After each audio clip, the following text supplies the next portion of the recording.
오늘은 요한복음 강의 59번째 시간입니다. 오늘 제가 드릴 말씀의 제목은 닭이 울었다라고 하는 제목입니다.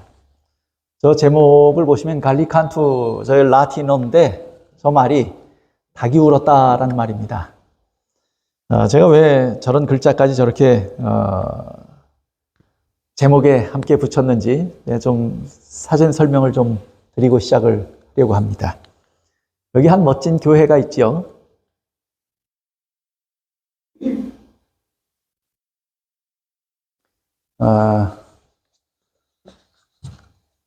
오늘 드릴 말씀의 제목은 닭이 울었다인데요. 본문은 요한복음 18장 27절입니다. 본문을 좀 함께 보시고 살펴보도록 하시죠. 요한복음 18장 27절입니다. 이에 베드로가 또 부인하니 곧 닭이 울더라 하는 것입니다.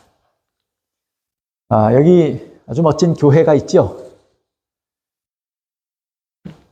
이 교회는 예수님께서 잡히시던 그날 밤에 제일 처음에 포박된 채로 안나스에게로 끌려갔다가 안나스가 예수님에게서 아무런 죄를 찾지 못하자 그를 누구에게 보냈습니까? 그의 사위 가야바에게 보냈습니다. 가야바는 그 해의 대제사장이라고 그랬죠. 가야바는 관저에 살았어요. 그리고 가야바의 궁전은 컸습니다. 그런데 그곳에 예수님께서 끌려가서 밤새 호초를 당하십니다. 저 교회의 터가 가야바의 궁전이 있던 자리입니다. 그런데 그날 밤에 예수의 제자 중에 베드로가 죽음의 공포를 이기지 못하고 너도 예수님의 제자 중에 한 사람이지, 예수를 따르던 자 중에 하나지 하고 물었을 때 뭐라고 대답했어요? 나는 아니다라고 부인하여 대답했죠. 그리고 나서 예수님과 얼굴이 마주쳤을 때 자기가 정신없이 무슨 말을 했는지 하는 사실을 깨닫고 나서 밖으로 나가서 뭐 합니까? 통곡했어요. 그렇죠? 그 자리에 뭐가 세워진 거예요? 교회가 세워졌는데, 그래서 저 교회 이름을 뭐라고 붙이면 딱 좋을까요? 베드로 통곡교회예요. 베드로 통곡 기념교회, 왜 기념을 붙이는지 모르겠어요. 통곡한 걸 하라고 하는 말인지, 베드로 통곡 기념교회, 베드로 통곡교회예요. 그런데 이상하게 지붕에 보면 십자가의, 기독교의 상징 조형물 중에 하나가 십자가죠. 근데 그 십자가 위에 뭐가 붙었어요? 닭이 한 마리 붙었어요. 또 이 교회 옆에 한 탑이 세워졌어요. 조형물이 세워졌는데 그 위에도 뭐가 있어요? 닭이 한 마리 있어요. 제가 지난 5월에 방문해서 본 광경들입니다. 근데 로마 군인이 있고, 그 다음에 요 밑에 누가 있어요? 이 한 사람이 젊은 여자하고 뭐 해요? 뭐 하는 것 같아요? 마치 알교하는 것처럼 그렇게 보이지 않습니까? 그렇죠? 이게 베드로고, 이 소녀가 뭐냐면 너도 그들과 한패지 하고 물었던 사람이에요. 그 광경을 이렇게 조형물로 만들어서 그 교회 옆에 세워놨어요. 그리고 그 교회로 가는 길에 베드로 그 교회, 통곡교회라고 하는 팻말이 있는데, 팻말을 베드로 통곡교회라고 우리가 이미 알려져 있죠. 그런데 이 교회 이름을 또 한편 뭐라고 부르는지 아십니까? 닭울음교회라고 불러요. 왜 그러냐면 라틴어로 이 교회 이름을 갈리칸투라고 지어놨어요. 이 갈리칸투란 말이 닭이 울었다 그 말이에요. 그래서 닭울음교회라고도 부릅니다. 그게 누구의 관저가 있었던 곳이에요. 누구의 궁전이 있었던 곳이에요. 가야바의 궁전이 있었던 것이고, 근데 그게 100%저 자리가 확실하냐? 그러면 몰라요. 그래서 대체적으로 발굴을 하고 뭐 하다가 학자들이 여기가 그런 것 같다 해서 정한 곳입니다. 그런데 예수님께서 저곳에 붙들려 가서 뭐 하신 거예요? 밤새 고초를 당하셨고, 베드로도 저곳에서 그 신앙의 큰 실패를 경험하고 쓴맛을 경험했던 큰 고통을 경험했던 현장입니다. 그런데 참 재밌는 것은 그 지하에, 지금 그 세워진 교회고 그 지하에 이런 공간이 하나 있어요. 이게 뭐냐면 감옥입니다. 본래는 아마 제일 처음에는 물이 부족한 곳이었기 때문에 그 큰 집에 지하를 파서 물을 저장하는 용도로 팠을지 몰라요. 그런데 후일에 대제사장은 그것이 자기의 궁전이 되었을 때, 제사장은 죄인들을 대신하여 하나님 앞에 나가서 제사를 드리고 죄인들의 죄를 용서하는 직분을 가진 자들임에도 불구하고 뭘 가졌어요? 집 지하에 감옥을 가지고 있어요. 이게 좀 아이러니 아닙니까? 그 대제사장의 집 지하에 있는 감옥의 모습인데 저것은 발굴이 된 거예요. 그런데 참 재밌는 것은 보면, 제가 그 교회 안에 들어갔더니요, 이 팔각형으로 유리 조형물이 교회 한복판에 있고, 그 유리 조형물 안을 들여다보니까 이렇게 구멍이 뚫려 있어요. 교회 안에. 그 밑으로 뭐가 뚫려 있냐면 구멍이 뚫려 있는 거죠. 구멍이 뭐하고 연결이 되어 있냐면 지하의 감옥하고 연결이 되어 있는 거예요. 그런데 지하의 감옥에 가서 위로 올라다 보니까 이런 구멍이 뚫어져 있는 거예요. 약간 그 위에서 본 거고, 이건 밑에 지하의 감옥에 가서 위를 올려다 본 겁니다. 사람들이 아주 흉악한 죄를 지면 대제사장이 아마 그런 것들을 재판하고 죄인들을 어디에 가둬요? 포박해서 자기 집 지하의 감옥에 가두는 일들이 종종 있었던 모양이에요. 예수님도 밤새 신문을 당하시기 직전에 묶인 채로 가야바의 그 궁전에 끌려오셨을 때 예수님은 어디에 갇히게 됐냐면 조그만한 굴 위로부터 지하로 뚫려진 저 굴을 통해서 포박된 채로 위에서 아래로 내려진 거예요. 그래서 저 지하 감옥에 예수님께서 몇 시간 동안 갇혀 있었던 겁니다. 그 교회 옆에 이런 그 모자이크 그림이 있어요. 예수님께서 저런 형식으로 포박된 채로 매달려서 위에서부터 그 구멍을 통해서 밑에 지하 감옥으로 달아 내려졌을 것이다. 그래서 이것이 모자이크화 된 것입니다. 그 지하에 내려가 보니까 벽의 기둥마다 뭐가 있냐면 이런 구멍들이, 돌 구멍들이 있고 거기에 돌기들이 있었어요. 때로는 죄수들을, 오래 가둬둬야 하는 죄수들은 어떻게 했을까요? 착고를 채워서, 손과 발에 착고를 채워서 저런 돌 기둥들에 다 매놨습니다. 그래서 군데군데 그런 것들이 있더라고요. 대제사장의 집 지하에 저런 궁전, 아주 흉악한 모습을, 흉측한 모습을 한 저런 지하 감옥이 있었습니다. 근데 예수님은 며칠 몇 낮을 지하 감옥에 갇혀야 하는 형편이 아니었기 때문에 끈에 묶인 채 매달려서 위에 그 구멍을 통해서 아래로 뭐 했어요? 달아 내려져서 몇 시간 동안 그 상태로 아마 계셨을 것이다, 이렇게 추측하는 것입니다. 예수님이 얼마나 그곳에 오기까지도 큰 고초를 겪으셔서 지칠 대로 지쳤는데 저런 상태로 몇 시간 동안 지하 감옥에, 그것도 줄에 매달린 채 공중에서 달아 내려져서 그런 고통스러운 경험, 고통스러운 시간들을 보내고 계셨을까 하는 것을 생각하게 되는 것입니다.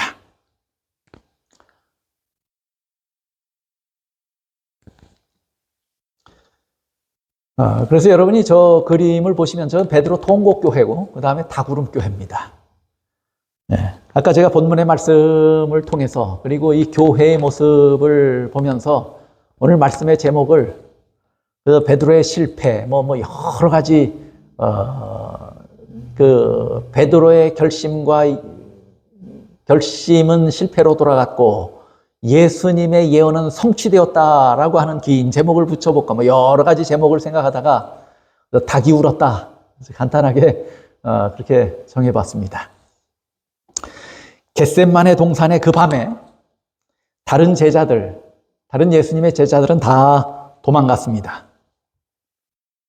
두 제자가 끌려가는 예수님을 멀리서 따라갑니다. 한 사람은 요한이고 다른 한 제자는 베드로였습니다. 여러분은 베드로를 잘 아실 것입니다. 그는 예수님께서 부르자 모든 것을 버려두고 잠시도 망설이지 아니하고 주님을 따랐던 사람입니다. 주를 향한 남다른 열정이 있었던 사람입니다. 위대한 신앙 고백을 했던 사람이에요. 주는 그리스도시요 살아계신 하나님의 아들이십니다라고 하는 아주 위대하고 훌륭한 신앙 고백을 한 사람이었습니다. 예수님을 따르는데 그동안 그야말로 물불을 가리지 않고 따랐던 사람입니다. 예수님께서 고난 당하실 것이라고 하는 이야기를 들었을 때 허리에 칼을 찼던 사람입니다. 예수님께서 물 위를 걸어오라고 말씀하셨을 때 주저하지 않고 풍랑이 이는 무서운 바다에 뛰어들었던 사람입니다. 나는 절대로 모두가 예수를 배반하여 떠날지라도 나는 떠나지 않겠다고 호언장담했던 사람입니다. 그런데 그랬던 그 베드로가 그의 사랑하는 스승인 예수께서 가장 참혹하고 억울한 고초를 겪고 창백한 얼굴을 하고 계시는 바로 그 순간에 예수를 배반하며 부인합니다. 그런데 저는 조금도 의심하지 않고 믿는 것이 있어요. 뭐냐면 베드로가 처음부터 그러려고 예수를 따랐던 것은 아닐 것입니다. 그러려고 예수를 따랐던 것은 아닐 거예요. 그렇지요? 베드로의 마음에는 주님을 배반하거나 부인하려고 했던 생각은 단 한 번도 가지지 않았을 것입니다. 이래 전 조금도 의심하지 않아요. 오히려 그가 고백하고 호언장담했듯이 정말 모두가 다 버리고 떠나는 상황이 벌어져도 누구만은, 베드로만은 결코 예수님을 버리지 않을 것이다 라고 저는 생각했습니다. 그리고 베드로가 예수님 앞에 그것을 고백했을 때 베드로의 마음이 거짓말이 아니었을 것이라고 저는 확신합니다. 그러나 3번씩이나 예수를 부인하는 일이 벌어져요. 요한복음 18장에 제가 오늘 본문을 한 구절만 가져왔지만 몇 절이 더 기록이 되어 있는데, 베드로의 실패의 경험이 몇 절이 더 기록이 되어 있는데, 요한은 베드로의 실패를 아주 단순하게 기록을 했어요. 한 아이가 너가 예수를 따르는 제자 중 한 사람이 아니냐라고 물으니까 베드로는 뭐라고 대답했다고 요한은 기록했냐면 나는 아니다. 단순하죠. 그 다음에 그 소녀가 다시 물으니까 베드로가 또 뭐라고 대답했다고 요한은 기록했냐면 요한은 참 단순하게 기록했어요. 나는 아니다. 또 이렇게 기록했다는 거예요. 이렇게 했다는 거예요. 그래서 요한복음 18장에 보면 여러분이 예수님을 따르는 제자 중에 한 사람이지 하는 질문을 들었을 때 베드로는 그냥 나는 아니다, 나는 아니야, 나는 아니다 라고 단순하게 그렇게 대답한 것처럼 묘사됐지만 마태는 조금 더 자세하게 기록했고 다르게 기록했어요. 그렇게 질문했을 때 처음에는 요한의 기록과 마찬가지로 예수님은 단순히 뭐 했다고 기록했냐면 부인했다고 그랬어요. 그런데 두 번째 같은 질문을 받았을 때 마태는 뭐라고 기록했냐면 맹세하고 대답하면서 부인했다고 그랬어요. 맹세하여 가로되. 그래서 단순히 아니야. 그래서 소극적이고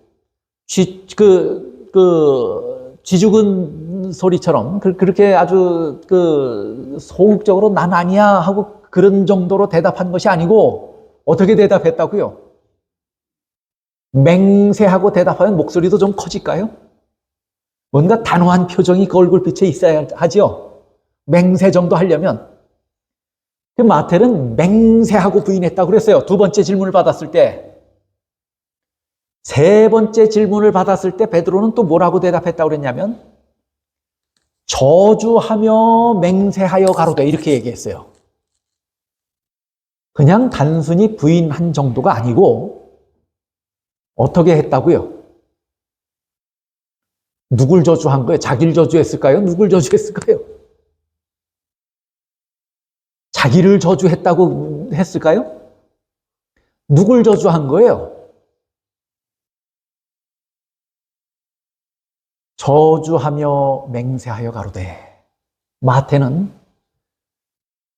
상당히 사실적으로 자세하게 기록합니다.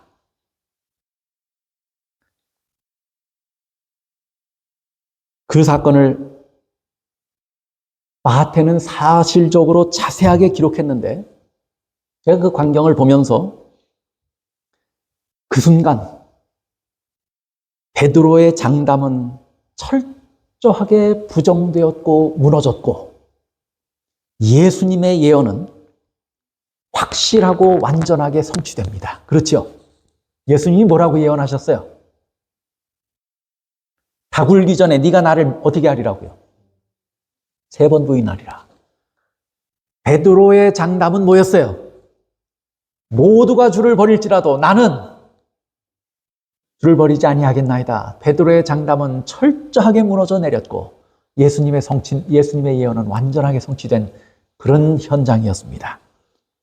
그런데 그 시간에 예수님은 뭐 하고 계셨어요? 그 시간에 예수님은 어떤 형편에 계셨어요? 폭도들에 둘러싸여서 완악한 대제사장, 교활하고 완악한 대제사장이 그를 죽이기로 작정하고 결심한 대제사장 앞에 뭘 받고 계신 거예요, 지금? 신문을 받고 계신 거예요. 얼마나 처절하고 얼마나 고된 핍박 속에 예수님이 지금 계신 거예요. 그런데 시대의 소망 710쪽에 보면 이렇게 말해요. 이보다 더 심한 고민이 그리스도의 마음을 찢었는데 무슨 고민이 있습니까, 지금? 예수님은 겟셋마네 동산에서 밤새 기도하며 했던 기도가 있습니까? 그 고민이 있을까요, 없을까요? 그 고민이 뭐예요? 인류의 죄를 다 대신 짊어진다고 하는 것은 죄를 조금도 용납하실 수 없는 거룩하고 공의로우신 하나님 앞에 온 인류의 죄를 다 뒤집어 짊어지고 하나님 앞에 설 때 영원히 아버지 하나님과 분리되는 것 같은 무슨 느낌을 받은 거예요? 분리될 것 같은 두려운 마음을 예수님이 가지고 계셨어요. 왜냐하면 그 죄의 짐이 너무 무거웠고 그 죄가 너무 흉해서 하나님이 그 죄를 용납하실 수 없는데 그 앞에 모든 죄를 짊어지고 선다고 하는 것은 두려운 일이었어요. 하나님으로부터 영원히 분리될지도 모른다고 하는 두려움을 가지고 있었어요. 사탄은 3년이나 뭘 했어요? 벼루왔어요. 예수가 대속적 희생을 당하는 것에 대해서 사탄은 뭐 하려고 한 거예요? 막으려고 했던 거 아니에요. 예수님의 계획을 실패로 돌아가게 하기 위해서 사탄은 불철주야 노력하고 최선을 다해서 필사의 노력을 다해서 그 순간 예수를 유혹하고 있었을 거예요. 예수님은 절대로 정신적으로 마음이 그리고 그의 육신이 편하지 않은 시간에 있는 거예요. 그런데다가 폭도들은 예수를 조롱하고 비난하고 그에게 육체적인 그 박해를 가합니다. 제사장도 죽이기로 작정하고 예수를 비난합니다. 그러면 그런 상황이 예수의 마음에 심한 고민을 안겼을까요? 그런데 시대의 소망 710쪽에 보면 그러나 이보다 더욱 심한 고민이 그리스도의 마음을 찢었는데 그것은 어떤 원수의 손이 가할 수 있는 것보다 더욱 심한 고통을 그분에게 주었다. 그보다 더 큰 원수들로 받아서 마음에 또 육체적으로 당한 고통보다 더 큰 고통을 예수님은 그 순간 당했다고 해요. 그 순간이 어떤 순간이에요? 뭐가 예수님의 마음을 그토록 아프게 찢었습니까? 예수님의 마음을 누가 모든 원수의 손이 가할 수 있는 것보다 더 심한 고통으로 그분에게 안겨드렸습니까? 누가 그렇게 했어요? 베드로의 부인이, 베드로의 배신이, 베드로의 예수님의 마음을 그렇게 아프게 찢고 그렇게 심한 고통을 안겨주었다고 하는 것입니다.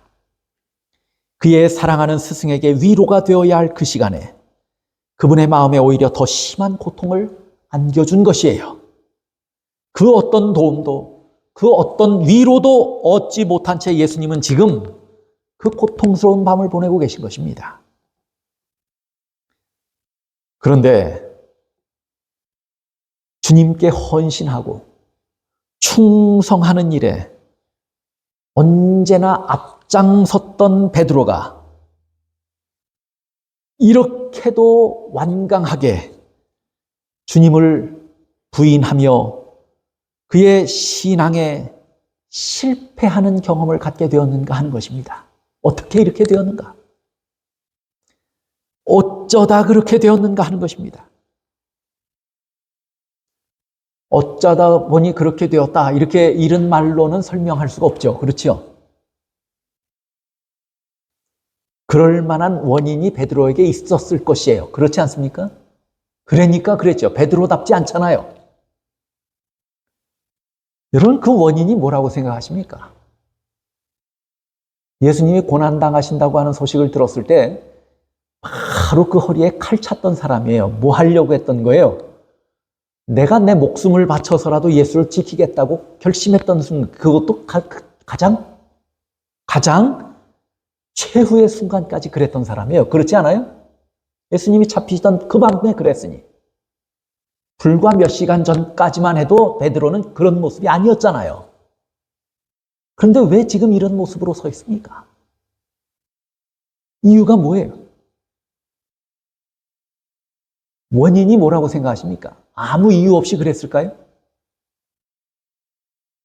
어쩌다 보니 그렇게 되었다 이렇게 말할 수 있습니까?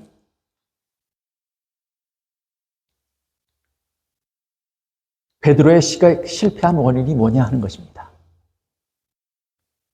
베드로는 누굴 몰랐어요? 자기 자신을 몰랐어요. 베드로는 갈릴리 바다를 누구보다 잘 알았어요.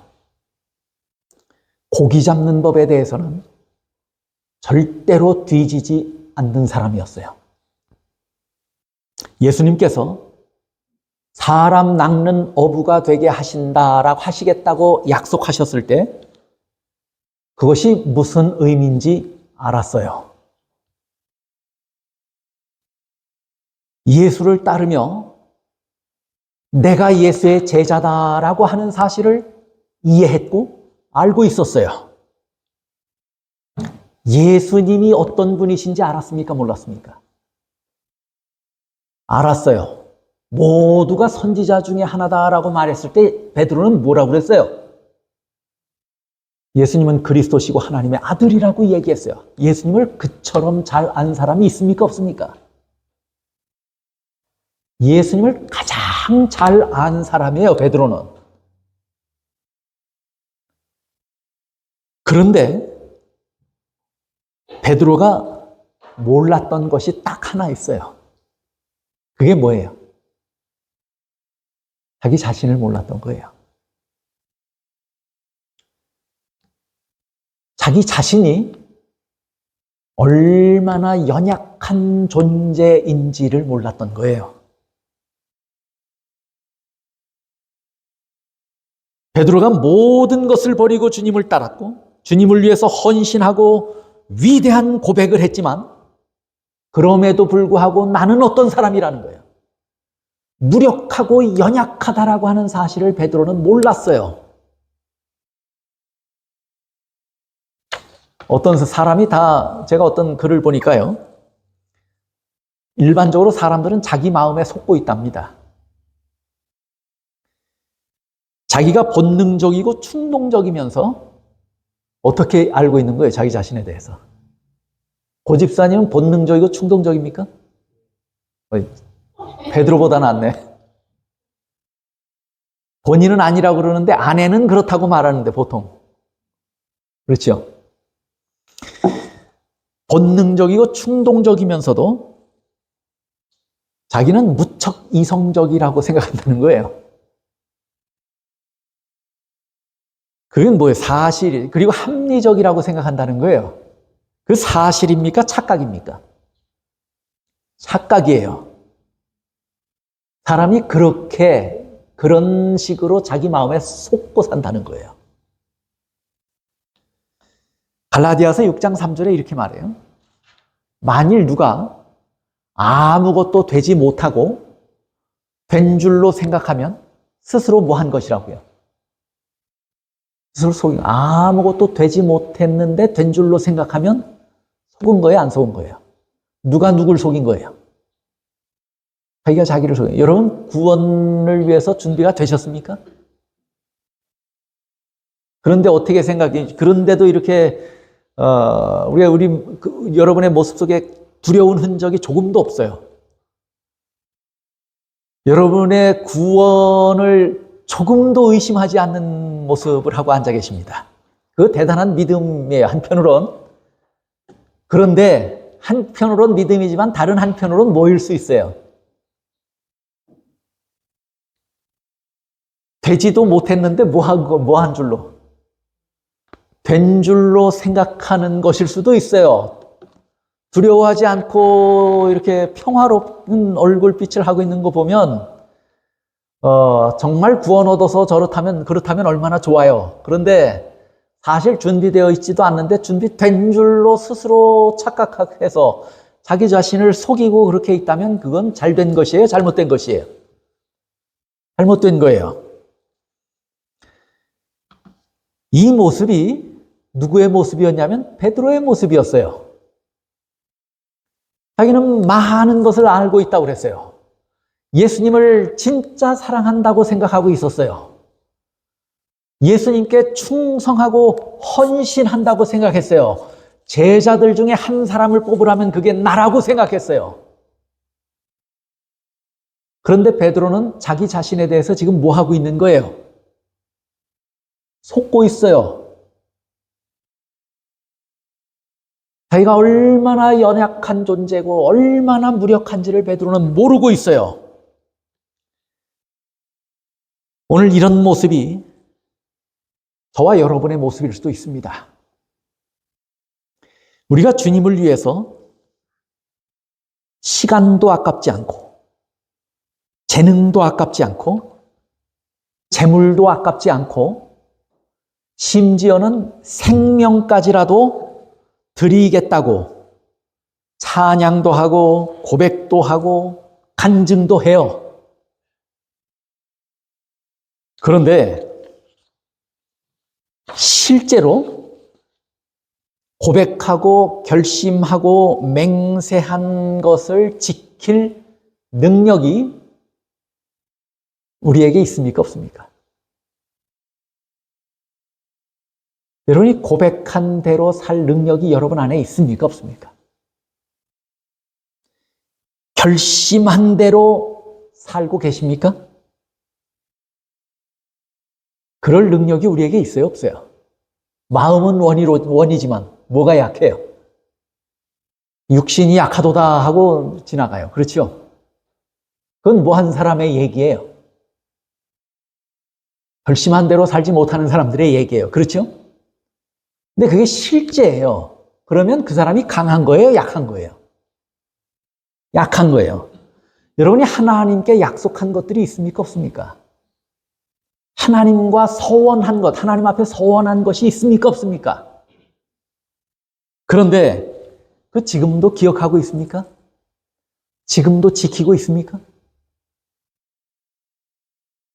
그런 걸 하나하나 생각해 보면 우리가 약한 존재예요? 강한 존재예요?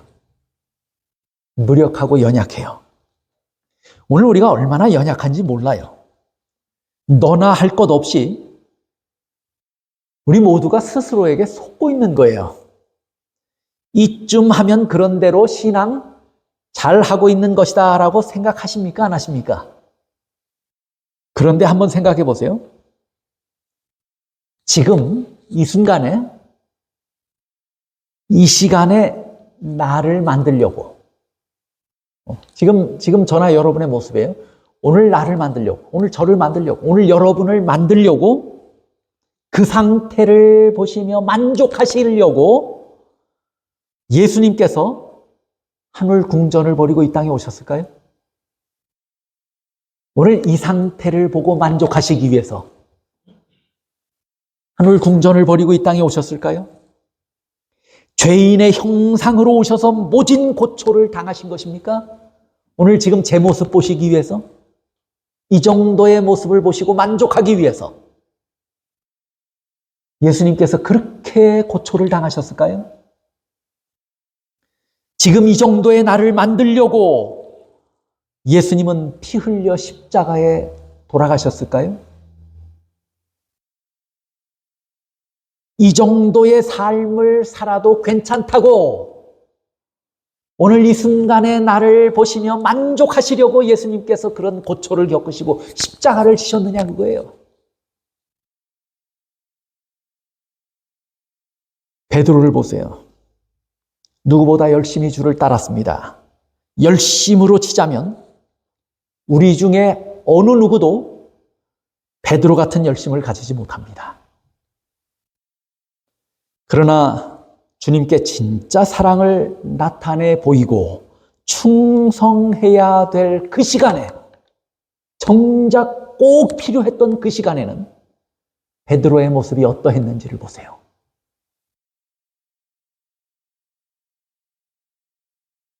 시대의 소망 712쪽에 이렇게 말해요. 베드로는 그의 진정한 신분을 나타내려고 하지 않았다.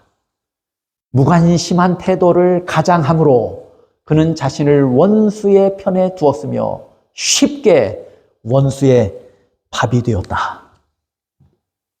누가 베드로가 이렇게 될 줄 알았습니까? 베드로가 이렇게 될 줄 누가 알았어요? 그건 베드로 자신도 몰랐을 거예요. 내가 이렇게 될 줄은 베드로 자신도 몰랐을 거예요. 시대의 소망 712쪽에 계속해서 말해요. 조롱의 손가락이 그를 지적했을 때 그는 자신이 겁쟁이라는 것을 나타내고 말았다. 저희 주님을 위한 적극적인 투쟁을 겁내지 않는 많은 사람들이 조롱을 받게 될 때에는 그들의 신앙을 버리게 된다.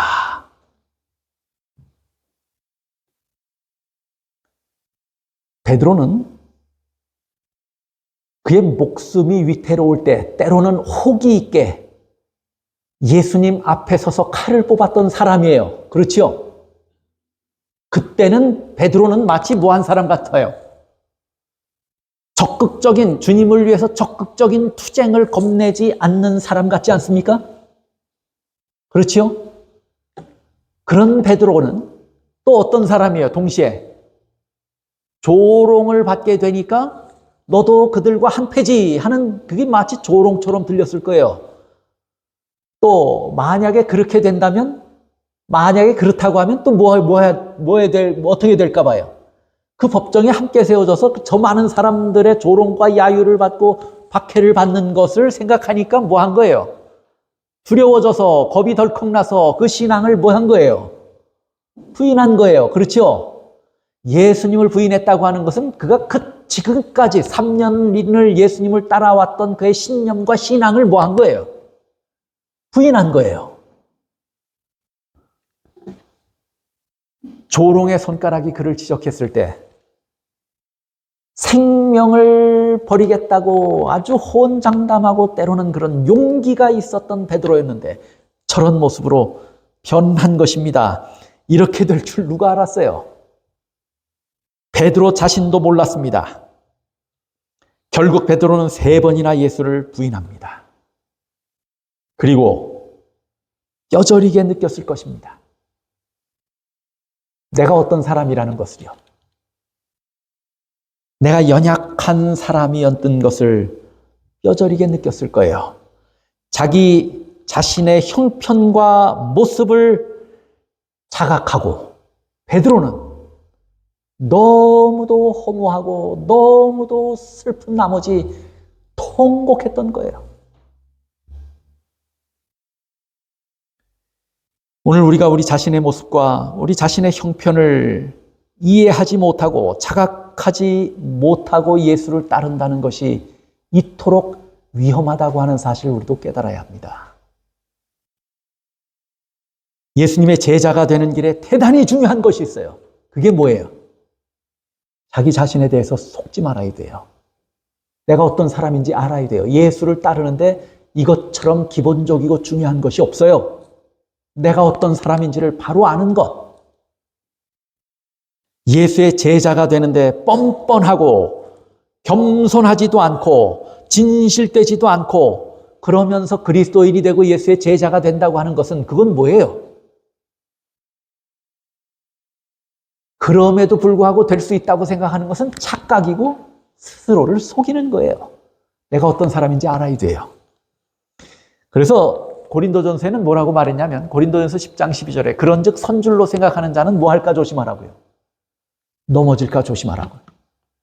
사도 바울은 그렇게 목숨을 다해서 하나님을 섬기고 하나님의 일에 순종하고 아주 헌신하고 충성했는데 그랬으면 바울 정도면 뭐라고 말할 수 있어요? 나중엔 그렇게 얘기했잖아요. 내 달려갈 길을 다 마쳤다고요. 그런데 그런 바울도 뭐라고 말해요? 선줄로 생각하는 사람은 뭐 할 것을 두려워하라고요. 넘어지는 것을 두려워하라고요. 누구를 제대로 알란 얘기예요? 자신을 알아야 된다고 하는 얘기예요.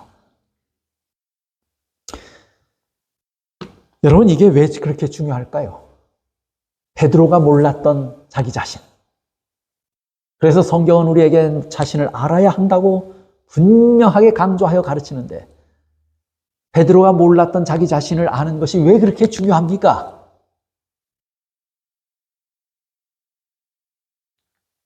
보세요. 베드로의 실패의 원인이 뭔가? 베드로는 자기 자신을 몰랐어요. 그렇죠? 자신도 모르게 호언장담했던 거예요. 그렇게 될 줄 알았어요. 상상했고 추측했지만 그것은 뭐였어요? 결국에 그것은 사실이 아닌 거짓이었어요. 그렇죠? 그런데 그렇게 될 줄을 베드로도 자기 자신이 스스로 알고 깨달았더라면 내가 얼마나 연약하고 무기력하고 무력한 존재였다고 하는 사실을 베드로가 깨달았더라면 미리 알았더라면 무슨 일을 했을까요? 베드로는 예수님께서 피땀을 흘리며 기도하시던 그 겟셋마네 동산에서 그 한밤중에 예수님의 기도하시는 그 시간에 베드로도 뭐 했을까요? 내가 연약한 사람이라는 걸 깨달았더라면, 알았더라면 동산에서 깨어 기도하면서 베드로는 시간을 보냈을 거예요.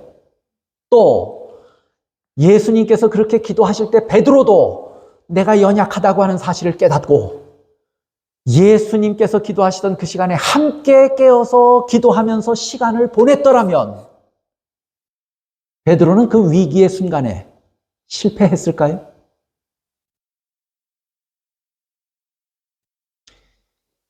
요한은 그 사실을 자세히 기록 안 했어요. 요한도 상당히 간단하고 단순하게 이 사실들을 전개해 나갑니다. 그런데 마태는 이 사실에 대해서도 아주 자세하게 설명을 했어요. 마태복음에 보시면, 보세요. 마태복음 26장 38절에 보시면, 이에 말씀하시되 내 마음이 심히 고민하여 죽게 되었으니 너희는 여기 머물러 나와 함께 깨어있으라 하시고, 누구에게? 예수님의 사랑하시는 세 제자에게 지금 하신 말씀이에요. 다른 제자들은 조금 더 멀리 있고, 근데 그 중에 누가 있어요, 지금? 베드로가 있어요. 그런데 이 베드로에게 이제 직접 하신 말씀이에요. 고민하여 죽게 되었으니, 지금 그의 사랑하는 스승이 내가 지금 고민해서 죽게 되었다라고 하면, 그를 사랑한다고 하면서 그 제자의 마음이 지금 편할까요? 불편할까요? 지금 예수님이 그래서 그렇게 고백하고 난 다음에 베드로 제자들에게, 또 베드로에게 뭐라고 말했냐면, 너희는 여기 머물러 나와 함께 뭐 하고 있으라. 그건 단순히 잠자지 말라 그 말입니까? 잠만 안 자면 된다 그 말입니까 지금? 40절 41절 보세요. 제자들에게 오사, 이제 기도하고 예수님께서 오셨어요. 제자들에게. 그 자는 것을 보시고 베드로에게 말씀하시되 너희가 나와 함께 1시 동안도 이렇게 깨어 있을 수 없더냐. 시험에 들지 않게 깨어 있어 뭐하라. 벌써 저럴 때 예수님은 베드로가 어떻게 될지를 알고 계셨어요. 아신 예수님께서 베드로에게 그런 험한 경험, 그런 참 서글프고 마음에 큰 고통을 남기는 그런 경험을 베드로가 하지 않기를 바라는 마음으로 예수님은 하신 말씀이에요. 그 깨어있으라 한 말이 뭐 하란 얘기였어요? 시험에 들지 않게 깨어있어, 깨서 잡담하는 게 아니에요. 서로 깨기 위해서 서로 셋이 모여서 노력하란 얘기가 아니에요. 깨어서 뭐 하란 얘기였어요? 기도하란 얘기였어요. 만약에 그렇게 하지 않으면 뭐에 들게 돼요? 시험에 든다고요. 연약한 사람이었어요, 베드로는. 마음의 원이로 돼 육신이 약하도다 하시고. 그쯤 얘기했으면 베드로는 뭐 했어야 돼요, 또? 깨어서 기도해야 되지 않습니까? 그런데 다 기도를 마친 예수님께서 43절부터 45절 보세요. 다시 오사 보신즉 저희가 또 뭐 해요? 저희가 자니 이는 저희 눈이 피곤함일러라. 또 저희를 두시고 나아가 세 번째 동일한 말씀으로 기도하신 후에 제자들에게 오사 이르시되 이제는 자고 쉬라. 또 자고 있어요. 마치 근데 저걸 보면서 어떻게 저럴 수 있을까? 저는 저 상황이 잘 이해가 안 되더라고요. 그러나 저도 그 자리에 섰으면 그랬을 수도 있죠.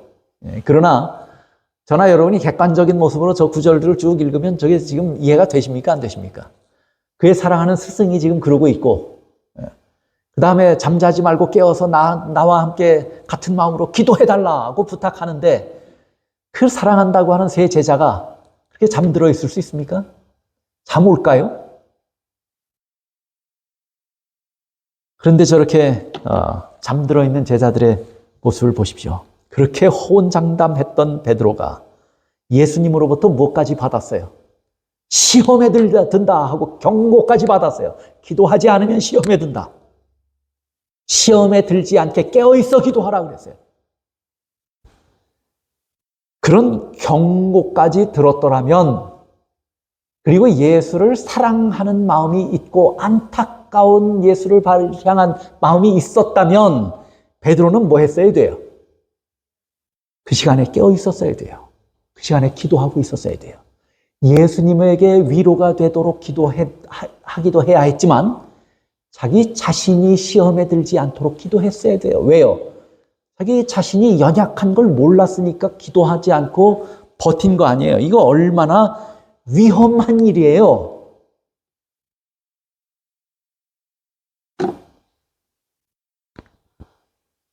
시대의 소망 713쪽에 이렇게 말합니다. 베드로가 큰 죄를 지을 길을 뭐 하고 있었다는 거예요? 마련하고 있었다는 거예요. 그 시간에 갑자기 그 뜰에서 멀찌감치 예수님을 바라보며 불 피워놓은 자리에 앉아서 그 한 소녀가 너가 예수를 따라다니던 그 제자들 중에 한 사람이지 하고 물었을 때 베드로가 갑자기 실수해서 잘못한 것이 아니에요. 이것은 미리 뭐 했던 거예요? 예견되어 있었고 베드로는 이렇게 실패할 것을 미리 뭐 하고 있었어요? 예비하고 있었어요. 준비하고 있었어요. 여러분, 실패를 준비하고 있다는 것처럼 어리석고 위험한 것이 어디 있어요?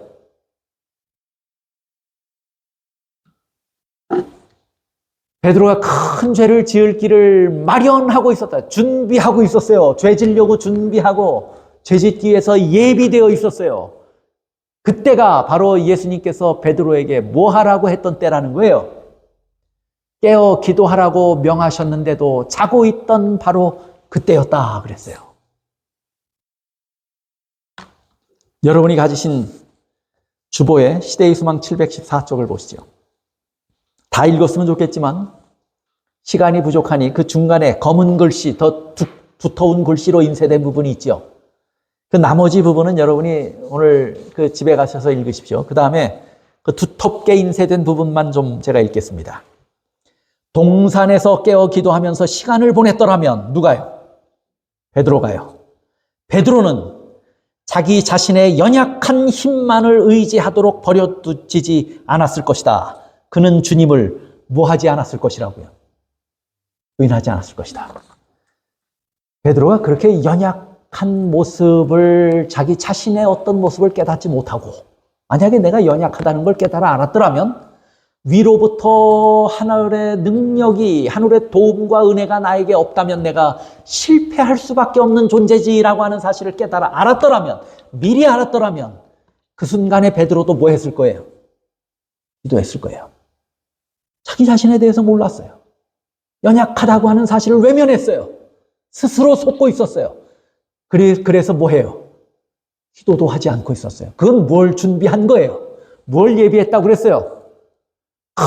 큰 죄를 지을 길을 예비하고 실패를 준비하고 실수를 준비하고 있었던 어리석은 사람이 누구예요? 베드로예요. 만약에 그렇게 깨어서 기도하면서 시간을 보내고 하늘의 은혜를 구하고 있었다면 베드로는 뭐 하지 않았을 것이라고요? 그 연약한 베드로가 누굴 붙들고 있었을 거예요? 하나님의 강한 힘을 붙들고 하나님을 의지하고 있었을 것이고 그런 하나님을, 그런 베드로를 하나님은 뭐 하셨을 거예요? 지키시고 도우시고 그 안에 담대함을 주셨을 것입니다. 그러면 베드로는 그 자리에서 실수했을까요? 안 했을까요? 베드로에게 있어서 이건 굉장히 큰 슬픈 경험이에요. 예수님의 마음을 그토록 아프게 찢었던 사건이에요. 그 긴박한 순간에, 그 두려운 순간에 그 예수님의 마음에 위로가 되지 못할지언정 그 마음을 그렇게 아프게 찢었어요. 그런데 반대로 보세요. 예수님의 생애만큼 활동과 책임으로 그 어깨에 무거운 짐을 짊어지고 하루의 시간이 부족할 만큼 꽉 찬 생애를 산 사람이 있습니까? 없습니까? 예수님만큼. 그러나 예수님께서 기도하시는 모습을 우리가 성경에서 얼마나 자주 봅니까? 얼마나 많이 봅니까? 아까 우리가 성경의 괄호를 열고 퀴즈 하는 모습을 보시면서 예수님의 기도하신 내용들을 몇 구절을 살펴봤어요. 얼마나 끊임없이 예수님은 새벽 미명에 밤이 맞도록 그리고 그렇게 군중이 몰려들었을 때 그들에게 말씀하시고 이적을 베푸신 후에 다 그들을 물리친 후에 예수님은 또 뭐 하셔요? 기도하셔요. 새벽 오히려 미명에 기도하셔요. 한적한 곳으로 가셔서 기도하셔요. 허다한 무리에게 말씀을 전하고 병도 고치고 그리고 나서는 물러나사 한적한 곳으로 가셔서 예수님은 또 기도하셔요. 예수님은 기도하시러 산으로 가시면 매일 그렇게 하셨는데 밤이 맞도록 하나님께 예수님은 기도하셨어요. 예수님은 자기가 지어야 할 십자가를 위해서도 기도하셨지만 누구를 위해서도 기도하신 거예요. 제자들을 위해서도 기도하셨고 그 다음에 그 이후 지금까지 이 지구상에 살아갈 모든 하나님의 자녀들, 하나님의 백성들을 위해서 예수님은 기도하셨던 거예요. 그리고 그 예수님은 무슨 기도를 하셨던 거예요? 지금도 하나님 보좌 우편에 앉으셔서 우리를 위해서 뭐 하고 계신다고 말씀해요? 지금도 기도하고 계신다고 말씀해요. 시대의 소망 363쪽입니다. 좀 많이 거슬러 올라가지. 우리가 710쪽 그 후반부를 공부했는데 시대의 소망 363쪽으로 좀 거슬러 올라가면 이런 말씀이 있어요. 예수께서는 한적한 곳을 찾아 당신의 아버지와 중단되지 않는 교통을 하시기 위하여 쉼 없으신 활동과 사람의 곤궁에 응하시는 생애에서 돌아서셔야 하였다. 우리와 하나같이 되시어 우리의 곤궁함과 연약함을 지니신 자로서 예수께서는 전적으로 하나님께 의지하였고 은밀한 기도처에서 하늘의 능력을 구하셨는 바 이는 의무와 시련에 견딜 힘을 얻기 위해서였다. 하물며 누구도요? 하물며 예수님도 저걸 위해서 저런 이유로 저렇게 기도하셨다면 베드로는 뭐 했어야 돼요? 베드로는 그 밤에 자기의 연약함을 알고 하늘의 은혜를 구하고 하나님의 능력을 구하기 위해서 뭐 했어야 돼요? 기도했어야 합니다. 예수님은 모든 면에 한결같이 우리의 모본이 되신다고 하는 사실을 기억하십시오. 예수님의 말씀이 우리에게 교훈이고 모본이에요. 예수님의 생애의 한 순간순간, 모든 순간들이 우리에게 모본이에요. 그런데 예수님께서 기도하신 저 이유들, 그리고 그렇게 기도하신 모습들은 우리에게 뭐예요? 완전한 그리스도인의 삶의 모본이라고 하는 사실을 여러분 기억하셔야 합니다. 여러분, 우리가 선줄로 생각한다면 넘어질까 조심하라고 그랬어요. 우리가 준비되어 있지 않는데도 준비되어 있다고 착각한다고 그랬어요. 스스로 속고 있다고 그랬어요. 여러분, 연약하다고 하는 사실을 인정하셔야 합니다. 우리는 무력해요. 때로 고백하고 간증하고 결심하지만 그것을 이룰 힘이 우리 안에 없어요. 우리는 뭐 해야 돼요? 그래서 예수님께서도 능력을 얻기 위해서 늘 뭐 하셨어요? 하나님을 의지하시고 하늘에 있는 아버지를 의지하시고 아버지를 이렇게 기도했다고 그랬어요. 오늘 우리에게도 필요한 신앙의 모습들인 것입니다. 그런데 사실 시대의 소망에 그래서 뭐라고 말했냐면요. 예수님의 이 경험이 오늘 우리의 경험이 되어야 한다 하고 말해요. 우리도 이렇게 살아야 한다고, 반드시 이렇게 살아야 한다고 말해요. 그런데 한번 생각해 보세요. 사실 예수님은 저렇게 기도하지 않으셔도 되는 분 아닙니까? 그분은 우리처럼 죄가 있어야 뭐 회개하고 뉘우치는 기도라도 하죠. 그렇지 않아요? 근데 그분은 뭐 없으신 분이에요. 죄 없으신 분이에요. 자기를 위해서 회개하는 기도를 하실 이유가 있는 분이에요, 없는 분이에요? 없는 분이에요. 그분은 인성으로 가리워졌지만 때로 신성이 그분 안에서 번쩍인 적이 있었어요, 없었어요? 있었어요. 사람들이 그분 안에 신성이 번쩍이는 모습들을 봤어요, 안 봤어요? 봤어요. 그분 안에 뭐가 있어요? 신성이 있어요. 예수님 안에 능력이 없습니까?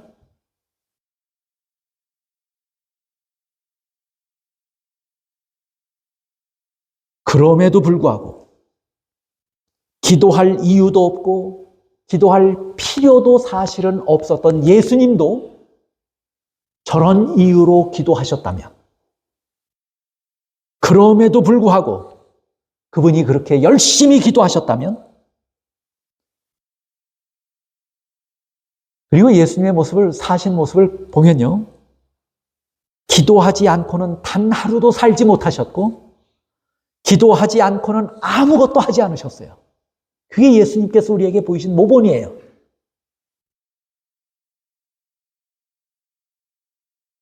이것이 오늘 예수님께서 우리에게 보여주신 완전한 모본이에요. 여러분, 한 줌 흙에 지나지 않는, 그것도 죄 많은 우리가 고백만 있지 행동할 능력이 없는 우리가, 그렇게 연약한 우리가 기도하지 않고 산다고 하는 것이 얼마나 교만한 일입니까? 그런 우리가 기도하지 않고 산다고 하는 것이 얼마나 위험한 일입니까?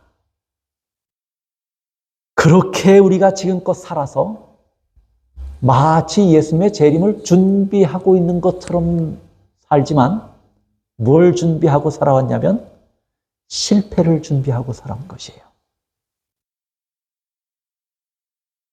엄숙한 이야기입니다. 기도하지 않으면서 걱정도 없고 두려움도 없고 그렇게 하루하루 살아가는 우리의 모습이 뭘 준비하고 사는 거예요, 지금? 실패를 준비하고 사는 것 아닙니까? 누구처럼요? 베드로처럼요. 복음교육자에 이렇게 말합니다. 기도는 영혼의 호흡이에요. 기도는 영혼의 호흡이며 영적 힘을 얻는 비결이다. 이 외에 어떠한 은사라도 기도를 대신하지 못하며 영혼의 건강을 유지하게 하지 못한다. 기도는 뭐라고 그랬어요? 영혼의 호흡이라고 그랬어요. 그러면 기도하지 않고는 살 수 있다는 거예요? 못 산다는 거예요? 호흡이 끊어지면 삽니까? 못 삽니까? 기도하지 않으면 우리의 영혼이 죽습니다. 저는 또 기도는 혈관을 흐르는 피와 같은 것이다 라고 말씀드리고 싶습니다. 우리 몸 구석구석 뻗어있는 혈관에 피가 지금도 잘 순환되고 있기 때문에 지금 우리가 뭐 하고 있는 거예요? 그래서 살아있는 거예요. 피 흐르기가 멈추면 무슨 일이 벌어질까요? 심장으로부터 먼 곳부터 검게 우리의 피부색이 변해 올라오다가 차게 식어가며 검게 변해 올라오다가 그 끝부분부터 썩어져 올라오는 것이에요. 그 결국에 뭐 하는 거예요? 죽는 거예요. 여러분, 기도 없이 살면 우리의 영혼의 모습이 그렇게 되는 거예요. 피가 순환하지 않으면, 피가 멈추면 먼 곳부터 썩어져 올라오다가 결국에 죽습니다. 기도가 멈추면, 기도가 소홀히 되면 우리 몸이, 우리 영혼이 그렇게 됩니다. 그래서 가려 뽑은 기별 1권 88쪽에는 뭐라고 말씀했냐면 기도는 영혼의 생명이라고 그랬어요. 기도는 혈관을 흐르는 피와 같은 것입니다. 피에 뭐가 있어요? 생명이 있어요. 기도는 생명이에요. 우리가 다 함께 명심해야 할 이야기입니다. 저는 또 기도는 뭐라고 비유로 말씀드리고 싶으냐면 기도는 어머니의 탯줄과도 같은 것이다 라고 말씀드리고 싶어요. 모든 영양분이 탯줄을 통해서 누구에게 공급됩니까? 태아에게 공급됩니다. 그것이 멈추면 그 태아는 어떻게 됩니까? 죽습니다. 마찬가지로 하나님의 은혜가, 하나님의 생명이, 생기가, 하나님의 능력이 우리에게 탯줄을 통해서 마치 태아에게 모든 능력과 생명이 전달되듯이 기도를 통해서 하나님의 능력과 하나님의 생명과 또 하나님의 은혜가 우리에게 전달되는 것이에요. 공급되는 것이에요. 이것이 막히면 죽습니다. 오늘 베드로의 실패의 경험은 우리에게 굉장히 커다란 교훈을 남깁니다. 이것이 얼마나 두려운 모습인지를 우리가 베드로를 보며 깨달아 알아야 돼요. 오늘 내 모습이. 그런데요, 그런 베드로에게 보여주신 예수님의 모습을 보세요. 베드로가 실패한 원인이 무엇인가? 동산에서 기도하면서 시간을 보냈더라면 실패하지 않았을 거예요. 자기 자신의 연약함을 알았더라면 기도했을 것이에요. 이 두 개의 모습에서 베드로는 크게 실패했어요. 그럼에도 불구하고 그런 베드로를 예수님은 어떻게 하셨어요? 시대의 소망 713쪽입니다. 비열한 제주의 말이 베드로의 입술에서 바래지며 드높은 닭의 울음소리가 아직도 그의 귀에 울리고 있을 그때에 구주께서는 그때 예수님의 마음은 뭐 했어요? 실제로는 찢어졌어요. 모든 주변에 선 폭도들이 그에게 가한 고통보다도 예수님은 더 큰 고통을 겪고 계셨어요. 베드로의 부인을 보고. 그런 중에서도 재판장들로부터 얼굴을 돌려 그분의 가련한 제자를 예수님은 유심히 바라보셨다 그랬어요. 그와 동시에 베드로의 시선도 주님께 이끌렸다. 그 부드러운 얼굴에서 그는 깊은 동정과 슬픔을 볼 수 있었을 뿐 분노의 그림자는 추호도 없었다. 여러분, 이때가 언제입니까? 예수님이 자신이 당하는 고난에 얼굴이 창백해져 있던 때예요. 조롱과 멸시가 난무하고 거의 죽게 된 때예요. 안나스의 재판정에서, 가야바의 재판정에서 이리저리 끌려다니며 고초를 당하셨어요. 그리고 그 고초를 당하시기 몇 시간 전에는 가야바의 집 지하에 포박된 채 줄에 매달려서 지하에 내리워져 있었어요. 내려진 채로 고통을 당했던 분이에요. 지금 베드로가 그렇게 말했던 그 시간에는 예수님은 숨조차 제대로 쉬기 어려울 만큼 지쳐 있었을 때예요. 그런데 그분의 귀에 들린 소리가 뭐예요? 아무것도 모르는 자기 백성들은 고사할지라도 가장 가까이 따랐던 제자 베드로의 입술을 통해서 들린 소리가 뭐예요? 얼마나 원망스러웠겠어요? 얼마나 억울했겠어요? 얼마나 분노할 만한 일입니까? 그 순간 베드로를 보시는 예수님의 모습을 보세요. 이것이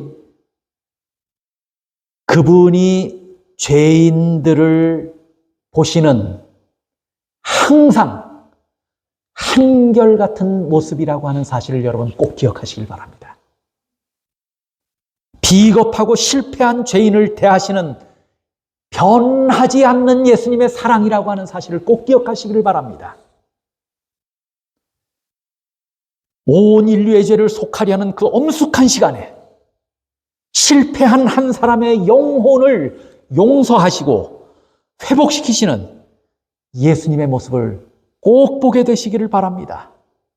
이분이 오늘 우리가 믿는, 우리가 사랑하는 예수님입니다. 창백하고 고통에 차 있는 예수님의 얼굴을 보십시오. 그분의 떨리는 입술을 여러분 한번 보십시오. 그 위에 동정과 용서의 정이 서린 그분의 모습을 보십시오. 이분이 예수님이에요. 이분이 오늘도 우리를 같은 마음으로 바라보시고 같은 사랑으로, 같은 마음으로 사랑하시는 예수님입니다. 오늘도 우리는 예수님의 생애의 마지막 한 장면을 살펴봤습니다. 여러분, 깊이 예수님의 생애를 묵상하시기를 바랍니다. 묵상하면 묵상할수록 예수님의 모습에서 우리는 은혜를 받을 수 있어요. 우리의 마음이 크게 교훈을 얻습니다. 우리의 마음이 크게 은혜를 받아요. 크게 감동을 얻습니다. 그리고 우리는 예수님의 사랑과 은혜 안에서 점점 자라가게 될 것입니다.